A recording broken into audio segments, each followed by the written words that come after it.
Welcome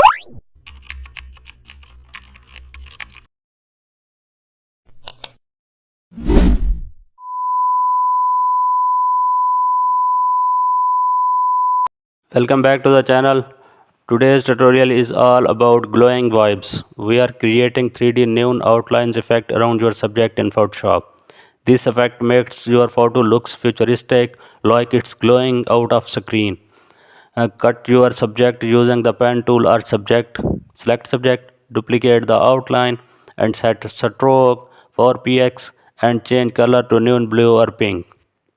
Go to the blending option and select outer glow. Set it to the screen with bright hue.